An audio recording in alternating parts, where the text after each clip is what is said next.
Bismillahirrahmanirrahim. Assalamualaikum warahmatullahi wabarakatuh. Nama saya Nur Aini. Saya di sini akan menjelaskan poin-poin atau pokok materi yang telah kita tempuh selama 1 semester ini. Aswaja, sesungguhnya identik dengan pernyataan Nabi ma'ana alaihi wa ashabi. Seperti sabda Rasulullah SAW dalam sebuah hadis yang diriwayatkan oleh Imam Tirmidzi, Ibnu Majah, dan Abu Daud bahwa Bani Israel terpecah belah menjadi 72 golongan dan umatku akan terpecah belah menjadi 73 golongan. Kesemuanya masuk neraka kecuali 1 golongan. Kemudian para sahabat bertanya, "Siapakah mereka itu, wahai Rasulullah?" Lalu Rasulullah menjawab, "Mereka itu adalah ma'ana alaihi wa ashabi," yakni mereka yang mengikuti apa saja yang aku lakukan dan juga dilakukan oleh para sahabatku.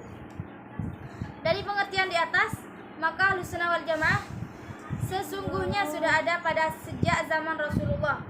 Jadi bukanlah sebuah gerakan yang baru muncul di akhir abad ke-3 dan ke-4 Hijriah yang diangkat dengan lahirnya konsep akidah aswaja yang dirumuskan kembali oleh Imam Abu Hasan al-Asy'ari dan Imam Abu Mansur al-Maturidi. Pada saat munculnya berbagai golongan yang pemahamannya di bidang akidah sudah tidak mengikuti manhaj atau thariqat yang dilakukan oleh para sahabat dan bahkan banyak dipengaruhi oleh kepentingan-kepentingan politik dan kekuasaan. Aswaja merupakan singkatan dari Ahlussunnah wal Jamaah.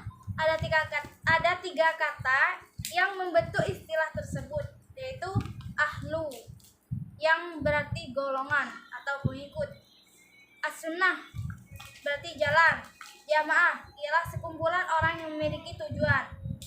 Sedangkan secara terminologi, aswaja atau Ahlussunnah wal Jamaah ialah golongan yang mengikuti ajaran Rasulullah dan para sahabat-sahabatnya.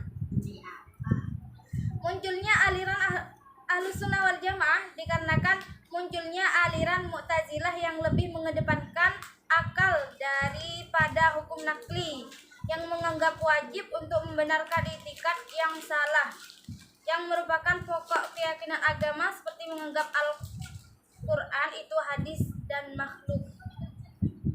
Kemudian Ahlussunnah wal Jamaah pada awalnya mempunyai arti sekelompok orang Islam yang mempunyai keyakinan sama dengan ahli hadis, yang hal itu telah menjadi kemufakatan para sahabat Nabi, terutama keyakinan tentang qadimnya kalamullah.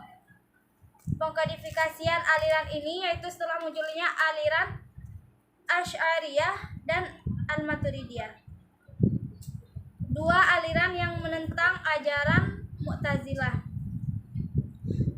Madhab ini berkembang pesat pada masa Khalifah Dinasti Abbasiyah. Secara umum, doktrin Ahlussunnah wal Jamaah meliputi 3 aspek, yaitu aspek akidah atau tauhid, syariah, dan tasawuf.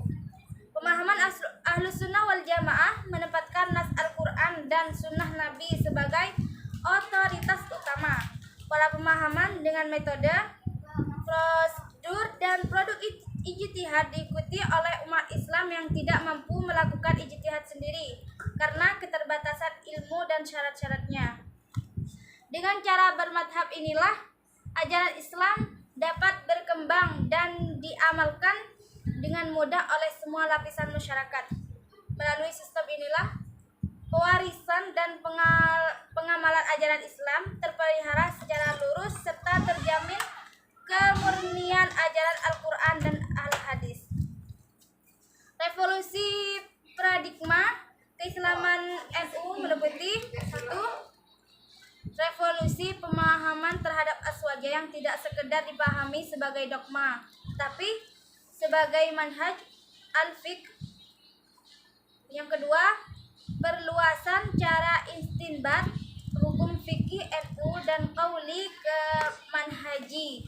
Dan yang ketiga, depolitisasi NU dari politik struktur ke politik kultural. Inilah revolusi paradigma, sebuah pergeseran naluriah yang terjadi ketika Denominasi yang mapan tidak lagi relevan dengan perubahan. Al-Imam Nawawi juga membagi bid'ah pada dua bagian. Ketika membicarakan masalah bid'ah dalam kitabnya Tahdhib al-Asma' wal Laghwat, beliau mengatakan bid'ah terbagi menjadi dua, yaitu bid'ah hasanah baik dan bid'ah kabihah itu buruk. Sekian dari saya. Wassalamualaikum warahmatullahi wabarakatuh.